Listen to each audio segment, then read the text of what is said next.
Life Psychology. If you're new here, I'm so glad you've joined us. This channel is dedicated to bringing you practical, science-backed strategies to help you grow personally and professionally. In today's video, we're going to explore a topic that is essential for achieving your goals and improving your life: how to build self-discipline using psychological techniques. Self-discipline is a skill that allows you to stay focused on your long-term goals, even when there are distractions or temptations. Whether you're trying to build healthy habits, stay productive at work, or pursue a personal project, developing self-discipline is crucial. But how do we actually do that? In this video, I'm going to walk you through practical psychological techniques that can help you strengthen your self-discipline.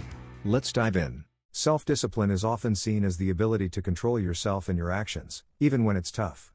But it's more than just willpower. Research in psychology tells us that self-discipline is actually a set of skills that can be developed and strengthened over time, much like a muscle.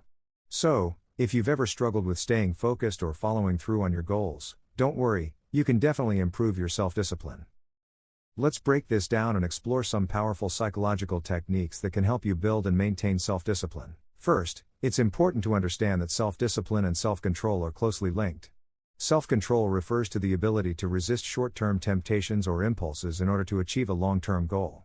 While self-control is often thought of as an in-the-moment decision, self-discipline is more about consistently sticking to your goals over time. One psychological theory that's particularly helpful here is ego depletion. Ego depletion suggests that self-control works like a muscle. It gets fatigued after prolonged use. The more you resist temptation or make difficult decisions, the more your mental resources are drained. But the good news is, just like a muscle, self-control can be strengthened over time through practice. One of the most effective psychological strategies for improving self-discipline is using something called implementation intentions.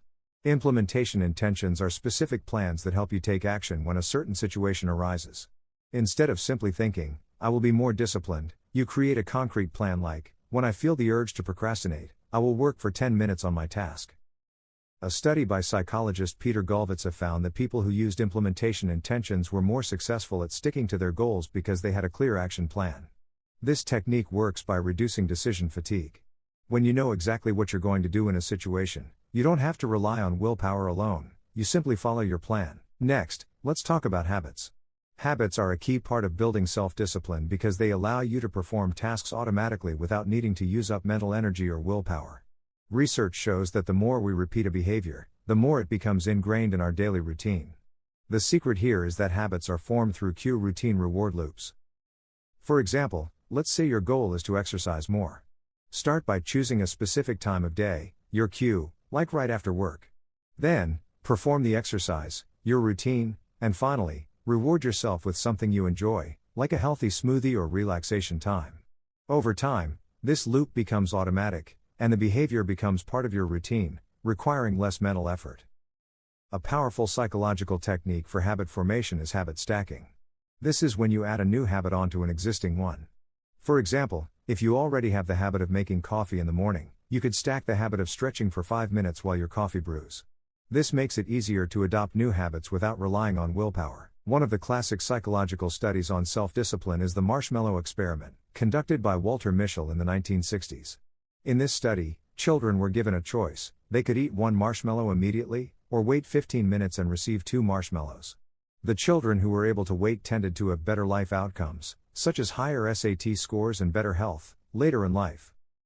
This study shows the power of delayed gratification, which is the ability to resist the urge for an immediate reward in favor of a bigger reward in the future. The good news is that delayed gratification can be learned and improved with practice. To build your ability to delay gratification, start small. For example, if you're working on a big project, commit to working for 25 minutes and then taking a short break. This is called the Pomodoro technique, and it helps train your brain to focus for short bursts of time, while still allowing for rewards, like a break, after each session. Another powerful psychological technique for building self-discipline is practicing self-compassion. A lot of people think that in order to be disciplined, they need to be tough on themselves, constantly criticizing themselves for mistakes. But research by psychologist Kristin Neff shows that self-compassion actually leads to better self-discipline over time. When we're kind to ourselves, we're more likely to bounce back from setbacks and continue working toward our goals. So, instead of beating yourself up when you slip up or make a mistake, practice self-compassion. Remind yourself that setbacks are part of the process and that you're doing your best. This will help you maintain the motivation to keep going. Another key psychological technique to build self-discipline is celebrating small wins along the way. Research shows that when we experience small victories, our brains release dopamine, the feel-good neurotransmitter. This boosts motivation and reinforces the behavior, making it more likely that we'll continue pursuing our goals. For example, if your goal is to write a book, celebrate each chapter you complete, no matter how small. If you're working on fitness, celebrate every milestone, like hitting your step goal or completing a week of workouts.